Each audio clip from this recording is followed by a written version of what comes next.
Shalom Bapak Ibu Saudara sekalian, Jemaat GPKDI Grow Family yang ada di rumah masing-masing, dan juga saudara seiman, anak-anak Tuhan yang saat ini ikut dalam ibadah live streaming ini. Saya percaya kita semua ada dalam lindungan Tuhan, pemeliharaan Tuhan. Saya percaya kita semua terpelihara oleh kasih karunia Tuhan. Hari ini kita memperingati hari kenaikan Tuhan Yesus. 2000 tahun yang silam, semuanya sempurna dikerjakan oleh Tuhan Yesus buat kehidupan saudara dan saya.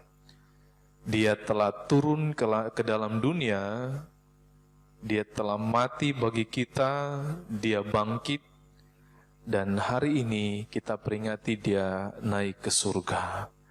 Ada maksud dan tujuan Dia naik ke surga. Yesus berkata bahwa Dia pergi untuk menyediakan tempat, mempersiapkan segala sesuatunya, perlengkapan surgawi untuk menyambut kembalinya kita ke tempat kediaman kita yang sesungguhnya, yaitu di dalam kerajaan, menikmati semua anugerah terbaik yang sempurna dari dan setia kepada Tuhan. Saudara, pada kesempatan pagi hari ini, di momen kita memperingati hari kenaikan Tuhan Yesus, kita akan lihat satu kebenaran firman Allah yang tertulis di dalam kitab Kisah Para Rasul, pasal yang pertama, ayatnya yang ke-6 sampai ayat yang ke-11.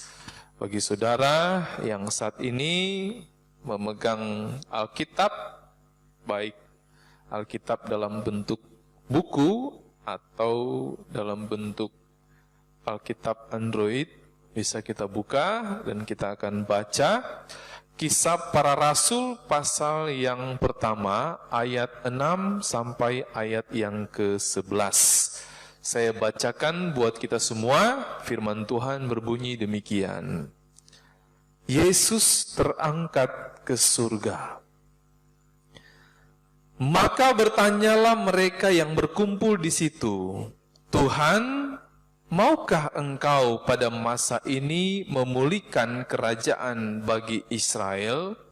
Jawabnya, engkau tidak perlu mengetahui masa dan waktu yang ditetapkan Bapa sendiri menurut kuasanya. Tetapi kamu akan menerima kuasa kalau Roh Kudus turun ke atas kamu, dan kamu akan menjadi saksiku di Yerusalem dan di seluruh Yudea dan Samaria dan sampai ke ujung bumi. Sesudah ia mengatakan demikian, terangkatlah ia disaksikan oleh mereka, dan awan menutupinya dari pandangan mereka. Ketika mereka sedang menatap ke langit, waktu ia naik itu, tiba-tiba berdirilah 2 orang yang berpakaian putih dekat mereka, dan berkata kepada mereka, "Hai orang-orang Galilea, mengapakah kamu berdiri melihat ke langit?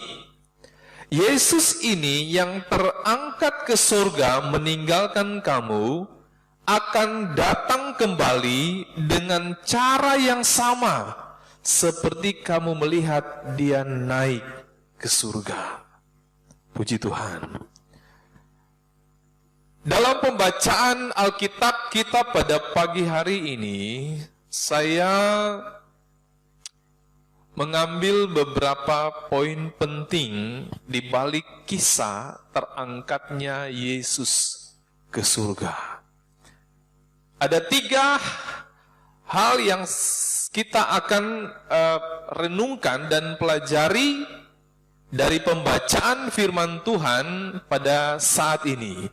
Di balik kisah terangkatnya, di balik peristiwa terangkatnya Yesus ke surga, 3 hal penting yang perlu gereja Tuhan ketahui dan pahami adalah yang pertama, ayat yang ke-8 dalam Kisah Para Rasul, pasal yang pertama, ini dikatakan begini, tetapi kamu akan menerima kuasa kalau Roh Kudus turun ke atas kamu, dan kamu akan menjadi saksiku di Yerusalem, di seluruh Yudea dan Samaria, dan sampai ke ujung bumi. Bagian pertama, kamu akan menerima kuasa.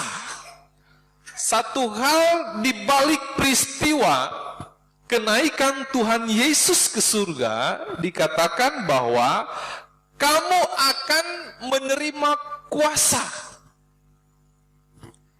Tuhan Yesus tahu sepeninggalnya, saat Yesus sudah terangkat ke surga, murid-murid akan menghadapi begitu banyak tantangan, pergumulan dalam kehidupan mereka terkait dengan tanggung jawab yang ditinggalkan oleh Kristus, yaitu menjadi saksi. Tanggung jawab murid-murid untuk memberitakan kabar baik, menyampaikan Injil kepada dunia. Tuhan Yesus sudah tahu bahwa mereka akan menghadapi tantangan. Itu sebabnya di dalam ayat yang ke-8 ini ditegaskan, dan Tuhan Yesus sendiri berkata bahwa kamu akan menerima kuasa. Allah akan memperlengkapi engkau. Allah akan memfasilitasi engkau dengan tugas dan tanggung jawab yang Tuhan percayakan kepada para murid. Dan dia berkata, kamu akan menerima kuasa. Murid-murid menerima kuasa, yaitu kekuatan, power, dunamis. Allah perlengkapi murid-murid dengan kekuatan, kemampuan, dengan power, dunamis, sebagai satu bagian fasilitas untuk memperlengkapi para murid di saat mereka pergi menyampaikan Injil, di saat mereka pergi memberitakan kabar baik. Kenapa? Karena Allah sudah tahu ada tantangan besar, ada pergumulan besar, ada sesuatu yang berat yang akan dialami dan dihadapi oleh para murid. Itu sebabnya dia fasilitasi, dia perlengkapi murid-murid dengan kuasa. Kamu akan menerima kuasa. Dengan kuasa, kekuatan itu, maka murid-murid diberikan kemampuan untuk menghadapi segala tantangan. Kita tahu, saudara, dari murid-murid Tuhan Yesus sepeninggal Kristus terangkat ke surga, apa yang mereka alami, apa yang mereka hadapi merupakan sebuah pergumulan tantangan kehidupan yang sangat berat. Dari 11 murid plus Rasul Paulus, murid yang ke-12, semuanya mengalami aniaya yang sangat berat. Bahkan mungkin satu-satunya murid yang akhir kehidupannya mati bukan karena dibunuh adalah Rasul Yohanes, penulis kitab Wahyu, murid yang mendapatkan penyingkapan dari Allah tentang akhir zaman. Tapi Yohanes pun mengalami aniaya. Dia dibuang ke Pulau Patmos, dia dimasukkan ke dalam penggorengan, ya. Mereka alami tantangan yang sangat berat. Murid-murid yang lain mati, ada yang dipenggal, ada yang disalibkan kepala di bawah. Begitu beratnya, begitu sukarnya, begitu sulitnya pergumulan kehidupan para murid dalam hal tanggung jawab yang dipercayakan Tuhan untuk memberitakan Injil. Itu sebabnya Allah, Yesus memperlengkapi mereka dengan kuasa, dunamis, ada kekuatan untuk menghadapi semua itu. Dan kita lihat, para murid, rasul-rasul, berkorban nyawa pun mereka tidak takut. Kenapa? Karena dalam diri mereka ada dunamis, ada kekuatan, ada kuasa yang diletakkan oleh Allah untuk memperlengkapi mereka menghadapi semua itu. Oleh karena kekuatan kuasa yang diberikan oleh Allah kepada para murid memberitakan Injil kebenaran, maka Injil tersebar ke seluruh dunia, termasuk pada era dan zaman kita sekarang ini. Saudara bisa dengar, saudara bisa tahu bahwa hidupmu telah dibebaskan, hidupmu telah diselamatkan, Kristus sudah menebus dosa-dosamu, ya, engkau telah diperbaharui, kita sudah dilayakkan oleh Allah untuk masuk dalam kerajaan surga. Itu karena kuasa yang diberikan oleh Allah kepada para murid untuk menyebarkan, untuk memberitakan Injil kerajaan Allah. Jadi kamu akan menerima kuasa. Allah memperlengkapi diri. Kita memperlengkapi para murid-murid dengan tanggung jawab yang dipercayakan oleh Allah untuk memberitakan Injil kebenaran. Kehidupan saudara dan saya yang adalah rasul-rasul Kristus di akhir zaman, orang-orang yang diberikan kesempatan untuk mengambil tongkat estafet pemberitaan kebenaran, penyebaran Injil kepada seluruh dunia, pun Tuhan tidak biarkan. Dia juga perlengkapi kita dengan perlengkapan yang sama. Dia fasilitasi kita dengan kekuatan dan kuasa. Sehingga setiap kata penyebaran Injil, setiap niat hati untuk memberitakan kebenaran, kita diberikan kekuatan, diberikan kemampuan untuk beritakan kabar baik tentang keselamatan yang telah dikerjakan oleh Allah bagi seluruh kehidupan umat manusia. Saudara, di tengah-tengah situasi sekarang ini yang kita masih terus menghadapi pandemi virus corona yang masih berkepanjangan, ya, beberapa hari yang lalu pemerintah daerah memperpanjang pembatasan sosial berskala besar karena begitu masifnya, begitu besarnya pengaruh dampak dari virus corona. Ya, kita update terakhir sudah 1.000 lebih orang meninggal, 19.000 sekian orang terdampak, terinfeksi virus corona, khususnya di Indonesia. Ya, kita hadapi kesulitan, akhirnya dampaknya sampai kepada kita gereja Tuhan. Kita sulit untuk berkumpul beribadah bersama-sama. Biasanya kita bisa sehati, bergandengan tangan, mengangkat pujian dan penyembahan. Hari ini kita dibatasi oleh karena penyebaran virus yang begitu luar biasa. Kita menghadapi kesulitan. Kesulitan yang berbeda yang dihadapi oleh para rasul sebelumnya pada gereja mula-mula. Rasul-rasul gereja mula-mula menghadapi tantangan pemberitaan Injil dari tekanan berbagai macam hal. Sekarang kita gereja Tuhan akhir zaman juga menghadapi pemberitaan Injil.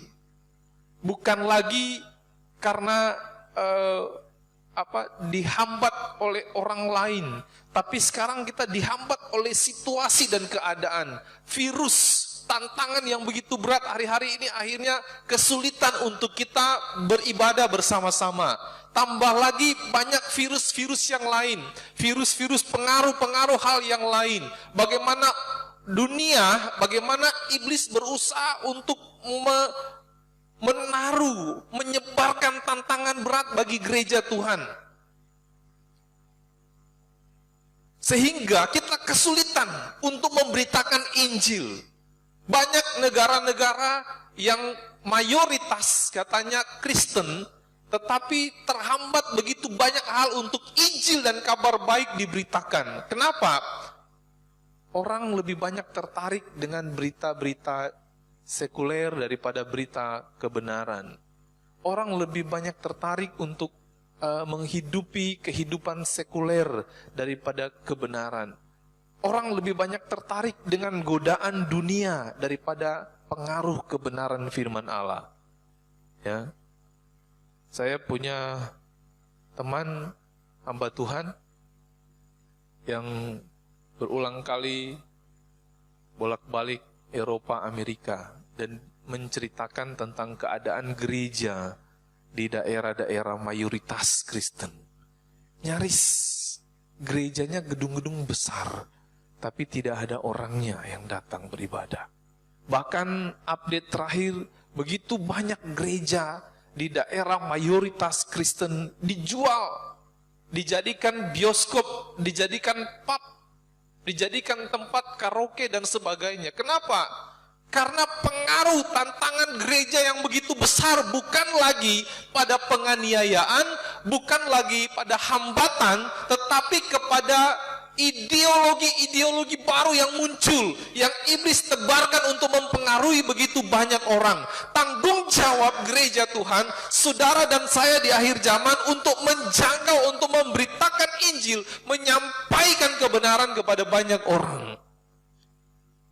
Dan sebagaimana para murid difasilitasi dan perlengkapi dengan kuasa, saya percaya gereja Tuhan, rasul-rasul akhir zaman, saudara dan saya menerima tanggung jawab yang sama. Kita juga pasti diperlengkapi dengan kuasa yang sama. Satu hal, bagaimana kita diperlengkapi oleh Tuhan untuk memiliki kuasa sehingga kita mampu menghadapi segala tantangan dalam pemberitaan Injil kebenaran. Dia katakan, kamu akan menerima kuasa kalau Roh Kudus turun ke atas kamu. Kalau Roh Allah turun dalam kehidupan kita. Kalau Roh Kudus tinggal di kehidupan kita. Kalau Roh Kudus memenuhi kehidupan kita. Roh Kudus adalah pribadi Allah sendiri. Jadi ketika engkau membuka hatimu, ketika kita membuka diri kita dan memberikan tempat terluas di hidup kita bagi Allah, masuk dan tinggal di kehidupan kita, maka kita hadapi semua tantangan. Jangankan tantangan virus corona, jangankan tantangan ideologi sekuler, para rasul, nyawa mereka pun mereka pertaruhkan demi kabar kebenaran firman Tuhan. Kenapa?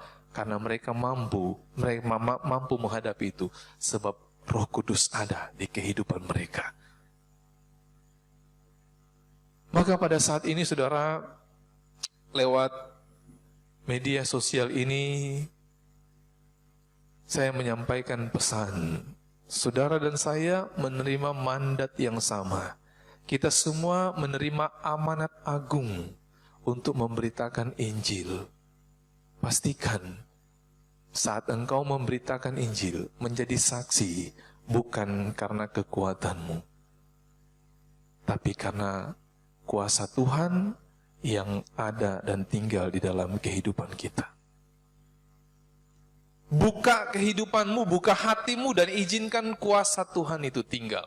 Roh Kudus memenuhi, Roh Kudus tinggal di dalam kehidupan kita. Dialah yang memberikan kita kekuatan, hikmat dan kuasa, Sehingga setiap perkataan berkat yang kita sampaikan kepada orang lain menjadi berkat bagi mereka.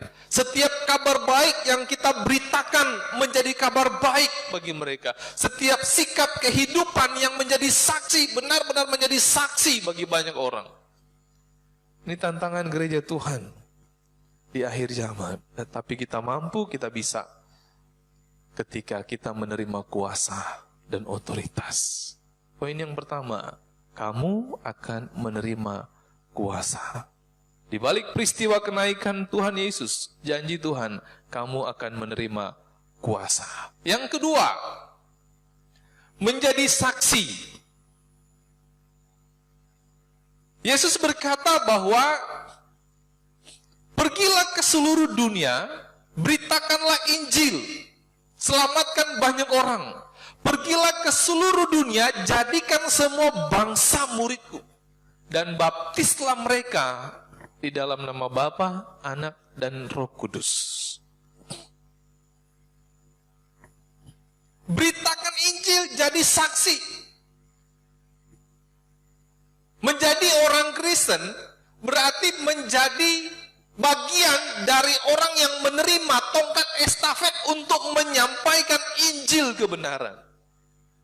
Hidup sebagai seorang Kristen bukanlah sebuah kehidupan yang kita hanya sekedar menerima anugerah, kasih karunia, menerima kesempatan, menerima kelayaan untuk masuk dalam kerajaan surga, tetapi ada tanggung jawab, mandat agung dalam amanat agung yang Tuhan Yesus sampaikan sebelum dia terangkat ke surga. Pergilah ke seluruh dunia, jadikan semua bangsa muridku. Dalam hidup saudara dan saya ada tanggung jawab untuk beritakan Injil. Dalam kehidupan saudara dan saya ada tanggung jawab untuk menjadi saksi kepada banyak orang. Sesuai dengan kapasitas dan kemampuan yang Tuhan percayakan dalam kehidupan kita. Dimanapun kita berada, menjadi saksi, Anda tidak harus jadi seorang pengkhotbah. Menjadi saksi tidak harus menjadi seorang pelayan di gereja. Menjadi saksi tidak harus menjadi seorang pendeta. Tetapi menjadi saksi adalah sebuah predikat yang disematkan dalam kehidupan kita. Dimanapun kita, dalam kapasitas apapun kita, kehidupan kita adalah cerita tentang kebenaran. Kehidupan kita adalah terang untuk memancarkan kemuliaan Tuhan. Dari sikap hidup kita, dari perkataan dan perbuatan kita, kita menjadi saksi kepada banyak orang. Melalui kehidupan kita, banyak hal bisa terjadi. Orang bisa diselamatkan melalui cara hidup kita. Tapi orang juga bisa binasa melalui cara hidup kita. Tanggung jawab kita adalah beritakan Injil melalui kehidupanmu. Dengan cara hidupmu yang Tuhan percayakan. Untuk supaya banyak orang diselamatkan. Pergilah ke seluruh dunia, jadikan semua bangsa muridku. Saya ingin sampaikan satu hal kepada gereja-gereja Tuhan. Kita semua anak Tuhan, hamba-hamba Tuhan. Pesan amanat agung Tuhan Yesus adalah pergilah ke seluruh dunia, jadikan semua bangsa muridku. Dari kata ini, jadikan semua bangsa muridku, kita dapat membayangkan kesimpulannya adalah suatu kehidupan kekristenan yang ada regenerasinya. Murid yang kita menangkan, mereka juga harus jadi pemberita-pemberita Injil kebenaran. Mungkin sedikit kritik bagi gereja-gereja Tuhan akhir zaman ini. Ada begitu banyak gereja yang terjebak, berhasil menciptakan domba. Tapi sedikit gereja yang berhasil menciptakan murid. Banyak gereja berhasil menciptakan domba yang hanya selalu dikurung di kandang, yang hanya selalu dimanfaatkan keadaan dombanya. Tapi sedikit gereja yang berhasil menciptakan murid. Murid yang pergi memberitakan Injil, murid yang pergi menjadi saksi kepada banyak orang. Kita perlu untuk pahami ini. Agar sebagai gereja Tuhan, kita punya tanggung jawab amanat agung. Jadikan semua bangsa murid untuk mereka kembali juga datang menyelamatkan orang-orang yang lain. Haleluya. Saudara, amanat agung ini adalah sebuah perintah Tuhan Yesus untuk kita menjadi saksi. Sesuatu hal di balik peristiwa kenaikan Tuhan Yesus. Dia mau kita menjadi saksi, memberitakan kebenaran kepada banyak orang. Dimanapun kita, apapun aktivitas kita, di tempat bekerjamu, di sekolahmu, tempat pergaulanmu, di keluargamu, mungkin begitu banyak keluarga yang belum kenal Tuhan, engkau punya tanggung jawab untuk beritakan kebenaran. Haleluya. Bagian yang ketiga, di balik peristiwa kenaikan Tuhan Yesus, ayat yang ke-11 kita baca, dikatakan begini. Dan berkata kepada mereka, hai orang-orang Galilea, mengapakah kamu berdiri melihat ke langit? Yesus ini yang terangkat ke surga meninggalkan kamu, akan datang kembali dengan cara yang sama seperti kamu melihat dia naik ke surga. Bagian ketiga di balik peristiwa kenaikan Tuhan Yesus adalah kepastian Kristus untuk datang kali yang kedua. Kepastian Kristus untuk kembali datang ke dunia ini dengan satu misi, membawa kita untuk tinggal bersama-sama dengan Dia di dalam kerajaan surga. Satu hal yang pasti terjadi. Ada satu moto, beberapa tempat saya temukan tulisan di dinding berkata begini, ready or not, Jesus is coming. Siap atau tidak, Yesus akan datang. Siap atau tidak, dia pasti kembali. Siap atau tidak, Yesus akan datang kembali. Pertama untuk memberikan penghakiman. Yang kedua untuk memahkotai kehidupan orang-orang yang setia kepada. Orang-orang yang mengambil tanggung jawab untuk beritakan Injil. Orang-orang yang dipercayakan kuasa untuk menyampaikan kabar baik. Bagian dari satu kepastian, Yesus pasti datang kembali. Siap atau tidak, Yesus pasti datang kembali. Nah, saudara, dari ketiga hal yang kita pelajari di balik peristiwa kenaikan Tuhan Yesus, bahwa kamu akan menerima kuasa, bahwa kita harus menjadi saksi, bahwa Tuhan Yesus pasti datang kali yang kedua. Mari kita renungkan. Pada hari ini kita renungkan dengan baik, ya, peristiwa 2000 tahun yang silam saat Yesus terangkat ke surga. Dia meninggalkan pesan penting. Dia meninggalkan hal yang penting. Bagaimana kita akan menerima kuasa, karena dia tahu kita menghadapi tantangan yang berat. Bagaimana kita harus menjawab amanat agung untuk menjadi saksi kepada banyak orang. Dan bagaimana dia beritahukan kepada kita bahwa dia akan datang kali yang kedua. Mari kita renungkan kehidupan kita. Sudah seberapa jauh kita menjadi saksi? Sudah seberapa benar kita menerima kuasa? Sudah seberapa siap kita menyongsong kedatangan Kristus kali yang kedua? Kalau kita sudah terima kuasa dan kita menjadi saksi kebenaran, saya percaya Yesus datang kali yang kedua, dia datang untuk memahkotai kehidupan kita semua. Amin. Tuhan Yesus memberkati kita semua, setiap umat-umat Tuhan, jemaat GPKDI Grow Family yang ada di rumah, bahkan semua rekan seiman yang ikut dalam ibadah online ini. Saya berdoa, Di tempat di mana kita berada, kita menerima kuasa. Di tempat di mana kita berada, kita menjadi saksi. Di tempat di mana kita berada, dalam keadaan apapun kita adalah orang-orang yang siap menyongsong kedatangan Kristus kali yang kedua.